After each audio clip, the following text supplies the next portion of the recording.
Okay, so on today's episode, we will go deeper, if you know what I mean, I think I get what you mean. into the topic of communication, because we keep going on about how it is important to talk about sex, and we have talked quite a bit about talking about sex to people outside of a sexual relationship. So now let's talk about communicating about sex primarily within a sexual relationship. It might be a one-night stand, it might be a casual sexual partner, it might be a long-term partner. What are the things that we talk about? How do we talk? Or maybe not talk, but communicate. And we will also go a little bit into during sex. During talking or communicating during sex. So we've got a lot on our plate today. Let's jump in.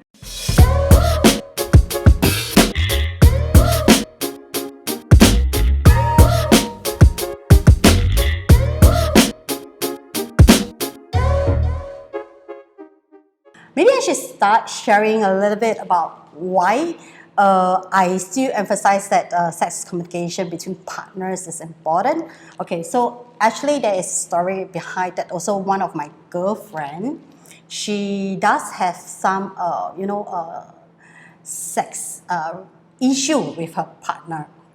But then again, whenever she shared it with us, somehow or other we advise her to actually talk to her partner, right? She'll say that, don't want then later he feel very bad, like guy being ego, right? Then will hurt his pride and all these things. So she just leave it like that, you see? She just leave it. Every time she'll come sharing with us, because I think our community, this group of friends are like her safe community for her to share. I mean, every one of us definitely have to be able to share to someone, right? So we keep on advise her, maybe can try certain way to hint him or what. She did try, actually she did try. She texts him during at work, but not so very directly, like hint a little bit of thing. So the funny thing is that the boyfriend actually replied, okay, noted. I mean, so Okay, what? noted. Is it because he was at work, so then he's thinking about work talk? Yeah, okay, I guess maybe yes, because that's why we want to also touch on that. Choosing a right time to talk about all this topic is critical, very important at work. So I guess at that point, he just don't want to, to escalate into maybe a dispute or quarrel into something like, why are you texting me about this thing now? Why don't you share after my work and all this kind of thing? So he replied that, okay, noted. I was like laughing there, okay? So we see how it goes, right? So over weeks later, I think things still remains the same, didn't resolve anything. And until today, although we didn't hear that much of it now, but somehow or other, I know that it's still not showing a lot of improvement. Because right, when you're sharing with your very close girlfriend, if something turns out to be way much better, you're like, oh my God, Natalie, I must tell you, we did it yesterday, finally, oh my God, he get what I mean. It's not like, okay, noted, and then this kind of thing. So having said that, actually, I myself also do, I have some, how do I say, I do talk to my previous partner before about this kind of thing. Wherever I find that there's an issue, it's an issue in regards to our sexual life. It doesn't turn out well. It was, I can say it was actually pretty bad, because even though I touched on the topic that, what I prefer to have during in our sex life or not, but then he just relay it into every other different areas in our relationship, not just only in bed. So whenever I try to make I try to share some of my point of view, he will say that, oh, okay, you see, again, you are always, you are so hard to please, you are difficult. That bad, he always said that to me. I was like, what? It doesn't really, I'm not trying to pinpoint you on anything. So you see, it's sometimes it can be tough also. As much as we think that it's very important, in order to have the relationship to work, to in order for us to be together for long. So we have to share. But then again, it can become all this kind of unnecessary kind of fights. Every now and then, I can say almost every alternate day, because whenever I raise out one issue or one topic, you say, there you are again. Just because of the first thing I raised up during, in our the bed issue. So yeah, so I would like to say that it might not be having speak out exactly what you want or how you expect it to turn it better. It can be turned out to be better for your relationship. It can also happens to be like what it happens to me previously. Yeah. So then again, of course, currently now with my current partner in my new relationship, I still share. It's not because previously it doesn't turn out well, so I stop.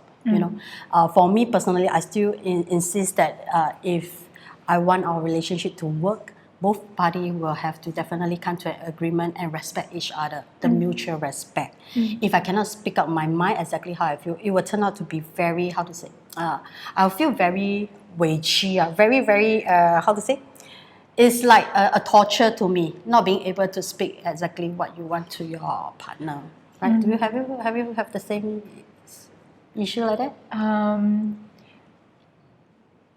not sure I haven't had the exact same experience as you, but what I'm hearing is also a little bit about, like, you can have the best intentions in your communication, but it also depends on what the relationship is like otherwise, and like whether Big Thunder. Speak carefully. Yeah. Whether whoever it is you're talking to is able to hear and listen, and like you said, respect that you are expressing how you feel, and it's not about giving instructions necessarily. It's about how can we make this better for both of us? Yeah, I think right? that's the word you mentioned, giving instruction. I think he feels it that way. Like I actually wanted him to do it this rather than that. But at my end, of course, I don't. Maybe my choice of words or the words that I use is not appropriate at that point of time. But I do remember I stated very clearly that I would just prefer if it's like that, but nothing wrong. I just hope that we can improve. And then, of course, to touch on moving forward, we can try other things, something like that. But he take it too personally, like maybe he's not good enough or something like that. Yeah. Then, like I share, it turns out to be in other areas, be it in our relationship, going out dating, where we wanted to go, this kind of thing. When he run out of ideas or what, I just give suggestion. He will find that I'm actually pinpointing on like he's not good as a partner, cannot decide on simple thing. Yeah. So okay. So I mean, maybe if I can interrupt a little bit also. I just want to bring us back to what you said earlier about your friend and how she would try to text her partner to give some feedback, but then it probably or it may not have worked out the way she wanted it to. So in that case, like, would you advise like a better format or a better time to communicate certain things, especially if it's like feedback that isn't 100% positive? Yeah, of course. I mean, first thing first, we always say, be it today is regarding this topic or any other, you always have to find the most appropriate time, the right timing. Not when someone is at work. Like even yesterday we have this argument or what. You don't bring it up today during at work. Although yesterday I cannot totally agree with you, but then again, then you will come back to the same old thing because both of us are at work, right? So we cannot settle or clarify. And the fact is that this little girlfriend, she's very funny. She don't like to elaborate more. She just full stop. I think this full stop. And she didn't say, because I feel blah, blah, blah. So maybe the partner don't feel exactly, why are you feeling it this way? I'm trying my best. I'm doing my best part, but you don't sense it, right? So yeah, it's definitely very important to find the right time and then the right mood to make sure that he has enough rest at that day so that especially even if after work we were to talk about it at home, right? Make sure he's not tired. If he's like, I'm half dead, and then you're like, wake up, don't sleep first. Just, I need to talk to you. I don't like the way you do it last, like that. I mean, it's very bad, right? So it will just turn him off immediately. Okay. Yeah. So like, okay, what if, you know, your life is very busy, maybe you have kids or you have parents to look after, you are actually just very tired all the time. You are very busy, you are very tired. But you want to prioritize some communication, even though you have a lot of other things to think about. Then how would you try and get around the busyness or the tiredness to have some open communication? Okay. For this, I think it's very important. That's why we always say, no matter what, as a couple, you need to fix a day. I mean, fix a dinner date once a week, or at least maybe once every 2 weeks. That's the time for you, both of you, to to not talk about work and everything, but just very personal. That is very important, and I think that one will works because at that point you are going out on a very relaxing mode, right? So like even if I were to share something to you or what, we will just we are not defensive. Yeah, we don't feel that, oh, my partner is going to attack me again, this kind of thing. Because first thing first, every time when this kind of communication comes out, right, the receiving party will feel that, oh, okay, she's trying to hit on me something, saying that I'm not good or what, right? So it has to be say before that, okay, we are just going to share like what do you like, especially after last night, what do you like most or not. We don't say what you dislike, what you like most about it. Compliment sandwich, compliment sandwich. That's why I say maybe the questions and the choice of words also very important. Instead of I don't like this, oh, I would prefer, Good tip, yes. Right? Okay, it is interesting, the doggy style or something like that. That was interesting. So I mean, maybe you don't. So then maybe your partner next time, oh, okay, I will try to do this more than the another position, right? Correct. Yeah. So I mean, for this communication, it happens to me personally a very bad experience and a very good one, which is now currently my relationship, right? Me and my partner, we talk about everything. And we know that it's nothing against, we don't do any attacking. It's always, ultimately, the whole purpose, the goal is to build us up together as couples so we can actually share more. We don't have to hide from each other what we like and we dislike. And most importantly is when you're feeling very down that day, you don't even have to think twice to really like, to reject him so that he feel that, oh, is it because you don't like me or you don't want me or something like that. It's because he understands that there is a moment at times, be for himself or me, we have time that we will want to like, how to say, it's just not the day, it's just not the time. So I think it's possible, but there is, like I say, I still have to say that there is possibility also that some couple when they share, they also have a situation like me before with my previous relationship partner.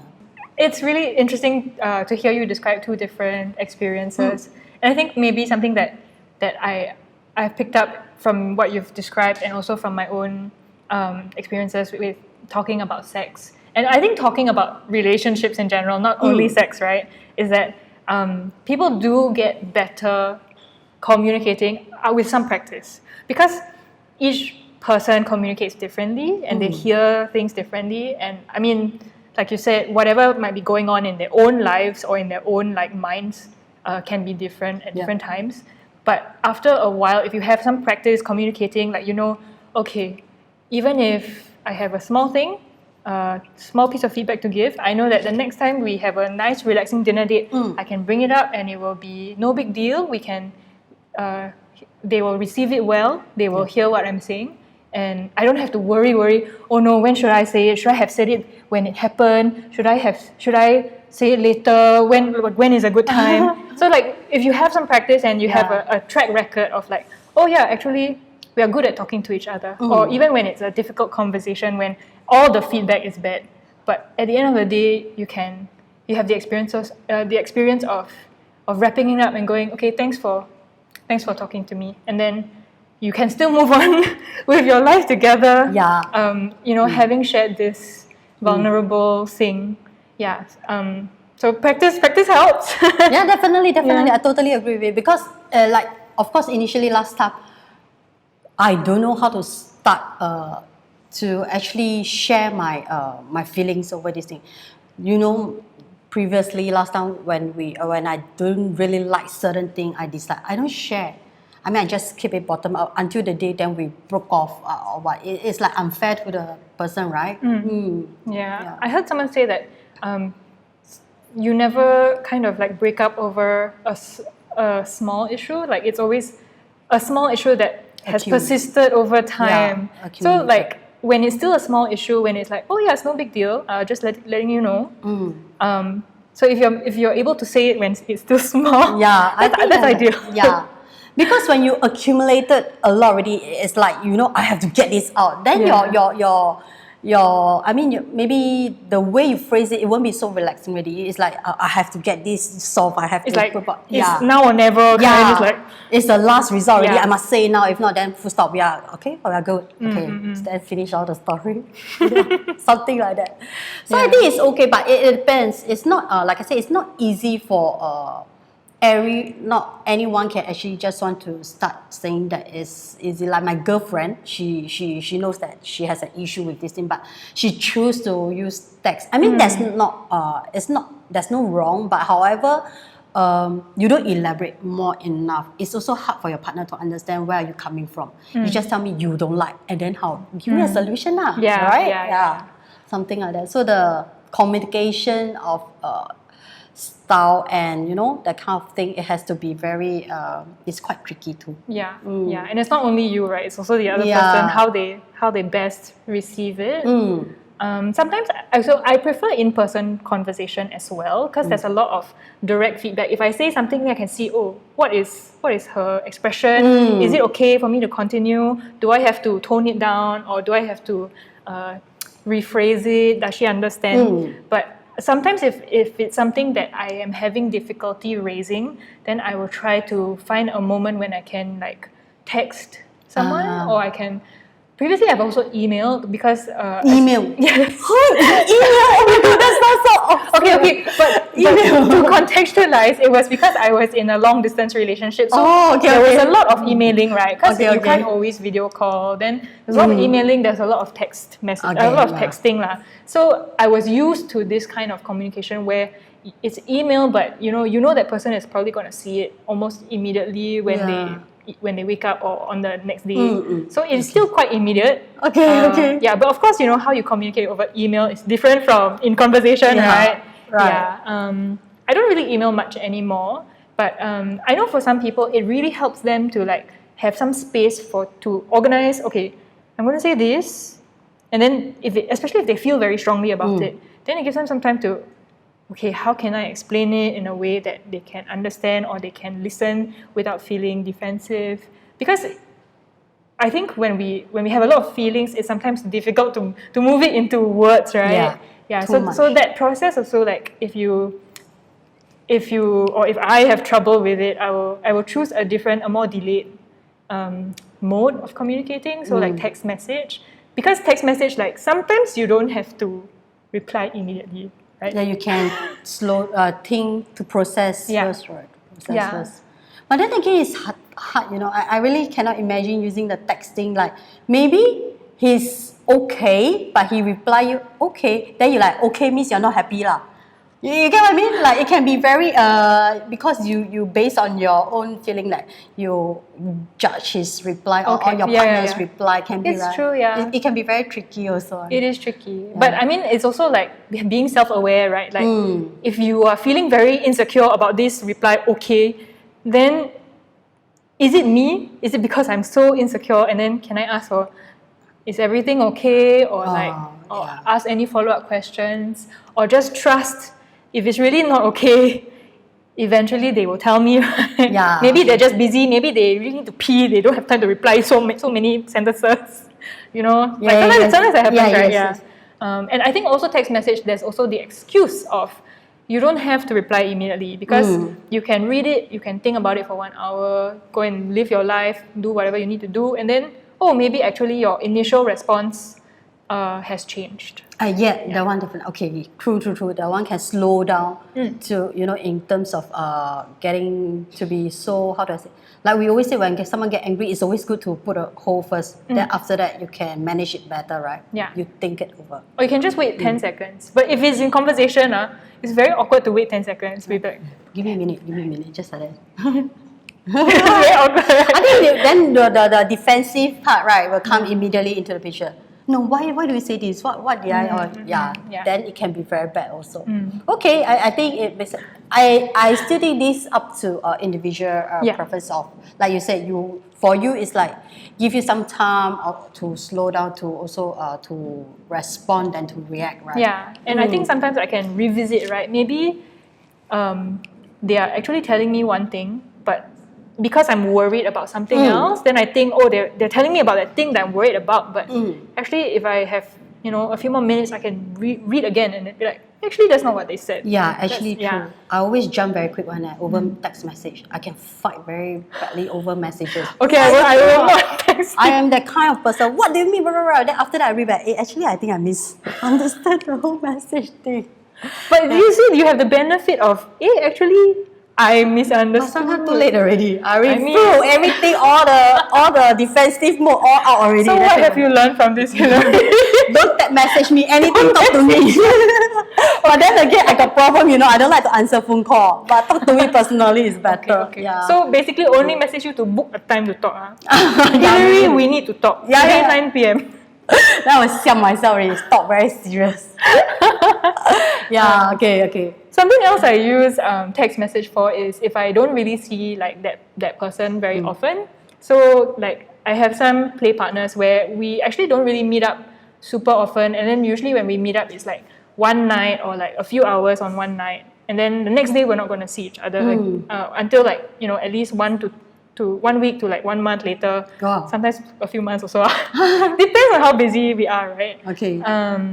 So you have to communicate via a delayed way, like either email or text message or phone calls. So I tend to use text message because it also gives people time to respond according to their own schedule. But I mean, usually the norm for me is I will try to have some checking in the next day and the following day at least. Because sometimes the next day is like, oh, you're still feeling very good. And then the following day, you have some like hormonal drops basically. And then you might be feeling kind of lousy or just like, oh, so tired after all that adrenaline. So I try to check in at least 2 days in a row. And if everything is okay, then I don't have to check in every day lah. Because I think I will definitely after a while also forget. Yeah. But it's also a chance to be like, this is a normal check-in, right? How are you feeling? And then if there's anything that you want to share, then you can share lah. Like, oh, last night was great. I really liked ABC. Next time let's try slightly different or whatever. DEF. Or like, maybe I really like ABC, but maybe too much. Maybe too much in one night. Okay. Or, so some kind of like troubleshooting, or troubleshooting. Or like, oh, actually last night didn't go so well for me because I was thinking about other things, or like maybe I was more sensitive than usual and I didn't tell you because I forgot or something like that. So like, there are ways to talk about or reflect on sexual experience that isn't only like, oh, you did something badly, right? Okay. Yeah, and then also texting allows me to like think how to phrase nicely so that they can actually receive what I'm saying and not hear it as a, I never want to sleep with you again. Right, okay. Yeah. So I think the checking-in thing is more like if there's nothing too serious that you want to touch on, right? If not, I don't think you can wait until quite long. If it's quite serious, like if somebody like is crying in a bad way and you don't talk about it like immediately, and okay, so some people need some time, right? Then after that, or maybe they'll need like 1 or 2 days, then they'll tell you. But you won't know that they need some time unless they tell you first, right? So I think if it's not extremely obvious or serious or whatever, then the more technical feedback, I will usually leave it to 1 or 2 days later. When it is less fresh, when the experience is not after you just have sex or something, your body is feeling a certain way, right? So your body is flooded with hormones, and also you're tired. Usually you're tired, right? Most of the time. I mean, sometimes people are energized, but I'm not one of those. Usually I'm exhausted. And if you give like technical feedback, sometimes maybe people, oh yes, but actually they cannot remember. Or maybe it feels very sensitive. Like after I just finish it, and then you're telling me like what? Yeah. But if it's a few days later, they might be like, oh yeah, okay, I see what you mean. I had a good time, but okay, I'll do it differently. I didn't experience that previously. Okay, but yeah, I mean, okay, but I think it is what do I want to say just now? If it's for me, I don't think I can wait till a few days later. But I did try before. Have you said that? Like I hope the negative feelings and I can overcome or accept that thing. Okay. But however, it doesn't happen. That's why I voice out and it turned out to be very bad. It doesn't work. I think I tried. Like slow down and think whether is it acceptable or not. Yeah, that's right. Okay, so to recap or to too long didn't read, too long didn't listen, the top 3 things to take away from from what we've talked about. Number 1, figure out what kind of communication works for you and works for your partner, and practice that. Yeah. Okay. And then of course to find the right time. That is very, very important to find the right time. And also, I mean, it's okay if the first time when you communicate about this thing, it doesn't turn out well, but don't give up, because ultimately, as a couple, right, you both have to give it a couple of times of try before then to know whether it really will turn out well or not. Yeah. And the final thing I would say is be responsible for your own stuff. So like your own insecurities and your own feelings lah. So if you felt something, it is your responsibility to say. Just say it. Yeah, and trust that your partner can be responsible for their own stuff as well. So it is not your fault if they are hearing things that you didn't say.